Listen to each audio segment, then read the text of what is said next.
गुड़हल के पौधे पर लगातार पत्ते पीले हो रहे हैं या कलियां खिल नहीं पा रही हैं, या कई बार मैंने ये देखा है कि कटिंग करने के बाद अभी तक गुड़हल पे एक भी कली नहीं बनी है।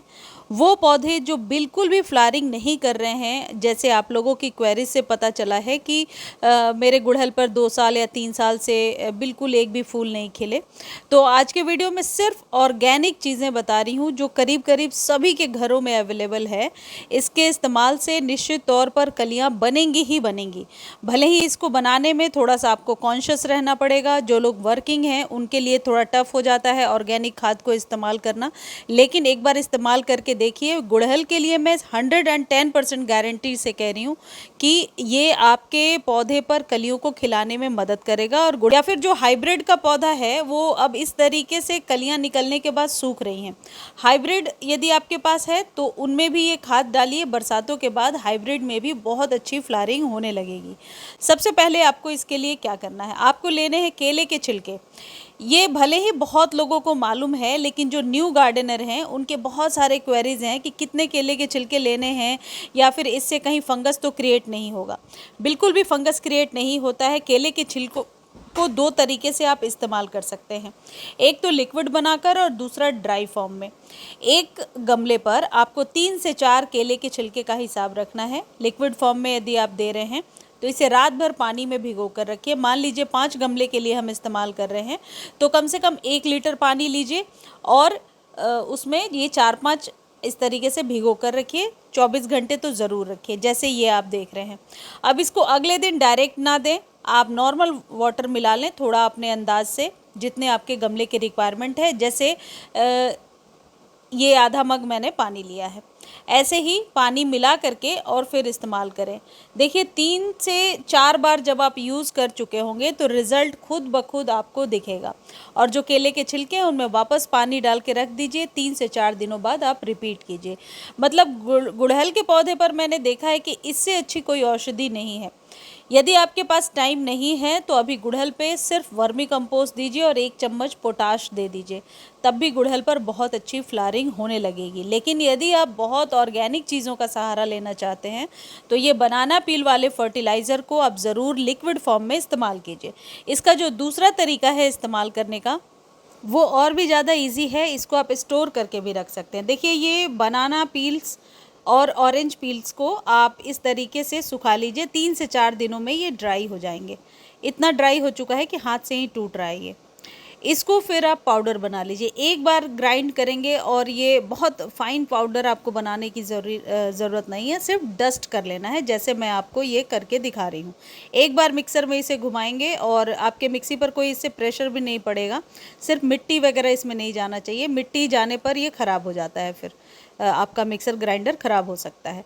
एक बार ऐसे डाला और घुमा दिया और बस इससे आप 2 चम्मच 8 से 10 इंच के कंटेनर में डाल दीजिए। पानी में घोल करके भी डाल सकते हैं, सॉइल में डायरेक्टली डाल सकते हैं। रिज़ल्ट बहुत ही बेहतरीन होगा।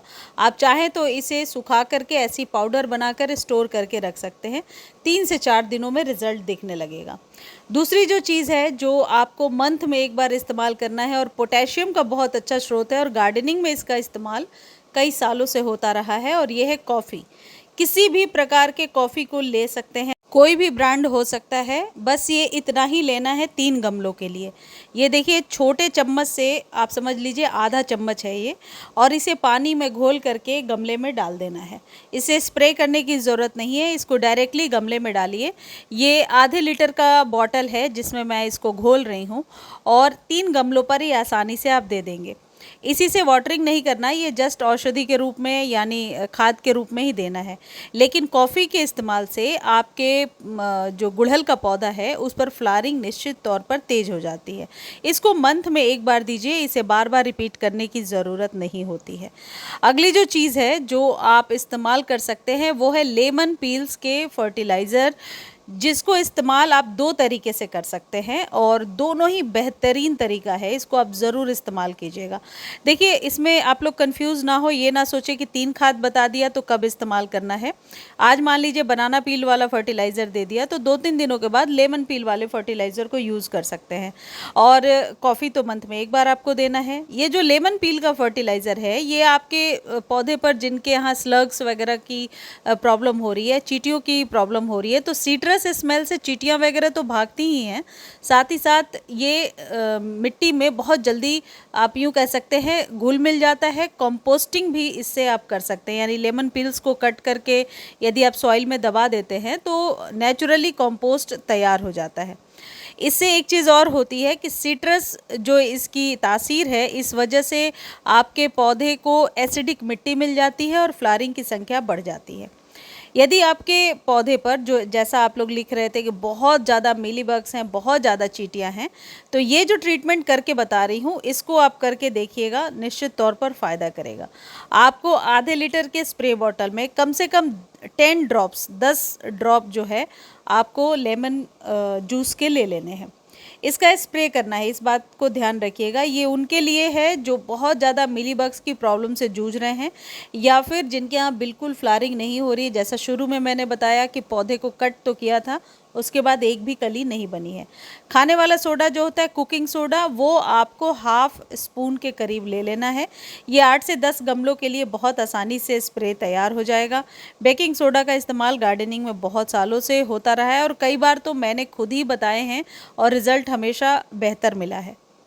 यहाँ पर एक चीज़ मैं रेकमेंड करना चाहूँगी कि कुकिंग सोडा और बेकिंग पाउडर दोनों अलग चीज़ है। बेकिंग सोडा, बेकिंग पाउडर अलग चीज़ है। बेकिंग सोडा ये खाने वाला सोडा ही होता है, कुकिंग सोडा को ही कहते हैं, लेकिन baking powder is something different. तो प्लीज़ आप इस बात को ध्यान रखें, बेकिंग पाउडर न डालें, उससे पौधे ख़राब हो जाते हैं। देखिए, इस तरीके से कलियाँ जिनकी छोटी आ रही हैं, मुरझा रही हैं या फिर कलियाँ खिल नहीं पा रही हैं, उस पर इस तरीके से यदि आप स्प्रे कर देंगे तो इससे जो कलियां हैं वो खुलने लगती हैं, पीली होकर के नहीं गिरती हैं और जो फ्लावर है उनकी संख्या भी बढ़ जाती है। गुड़हल के लिए और भी ज़रूरी बातें हैं जो आप सबको मालूम है कि धूप में रखना है पौधे को, वाटरिंग डेली करनी है। सिर्फ फंगस और चींटियों से, मिलीबग से आप पौधे को बचा कर रखेंगे तो बहुत सारी फ्लावरिंग ले पाएंगे। हाइब्रिड में भी फ्लावरिंग मेरे यहाँ हो रही है क्योंकि यही सारे ऑर्गेनिक खाद को देने की वजह से पौधा हमेशा ही स्वस्थ रहता है। देखिए, डेड हेडिंग ज़रूरी है, इस तरीके से फूल खिल जाते हैं तो उन्हें कट करके ज़रूर हटा दीजिए। किसी भी प्रकार के खाद को खरीदने का लिंक डिस्क्रिप्शन में दिया हुआ है, आप जेन्युइन चीज़ ले सकते हैं, वहाँ से ऑर्डर कर सकते हैं। मुझे उम्मीद है ये वीडियो आपको बहुत अच्छी लगी होगी। इस वीडियो को फेसबुक पर ज़रूर एक बार जाकर देख लीजिए और फॉलो कर दीजिए, लिंक डिस्क्रिप्शन में दिया हुआ है। धन्यवाद।